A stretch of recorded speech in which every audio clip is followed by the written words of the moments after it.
একটা কড়া গরম করে 3 টেবিল চামচ সর্ষের তেল খুব ভালো করে গরম করে নিলাম।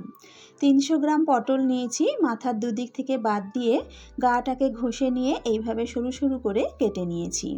পটলটাকে তেলের সাথে ভালো করে মিশিয়ে নিয়ে হাফ চা চামচ নুন আর হাফ চা চামচ হলুদ দিয়ে লাল লাল করে ভেজে তুলে নিলাম।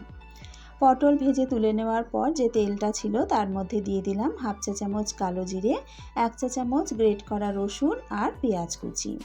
পেঁয়াজটা হালকা গোলাপি হয়ে আসা পর্যন্ত একটু ভেজে নিলাম। এবার এর মধ্যে দিয়ে দিলাম আলু। 4টে মাঝারি সাইজের আলুকেও লম্বা লম্বা টুকরো করে কেটে নিয়েছি। চাপা দিয়ে দিয়ে আলুটাকে 7-8 মিনিট ভেজে নিলাম। আলুর গায়ে বেশ সুন্দর লালচে রং ধরে গেছে।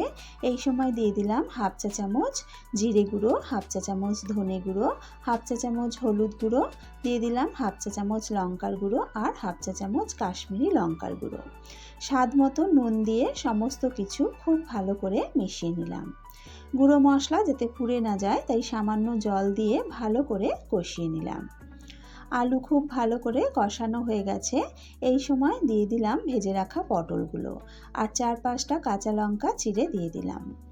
খুব ভালো করে সব কিছু মিশিয়ে নিয়ে লো আঁচে চাপা দিয়ে 5-6 মিনিট রান্না করে নিলাম। মিনিট 6 পর চাপাটা তুলে নিয়ে দেখে নিলাম আলু পটল ভালোভাবে সেদ্ধ হয়েছে কিনা।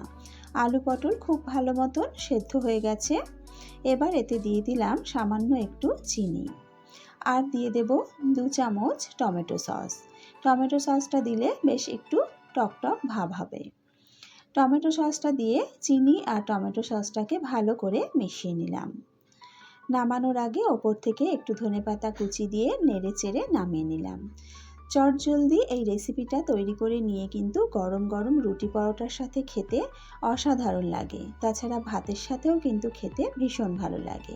ভিডিওটা ভালো লেগে থাকলে একটা লাইক দিয়ে চ্যানেলটা সাবস্ক্রাইব করে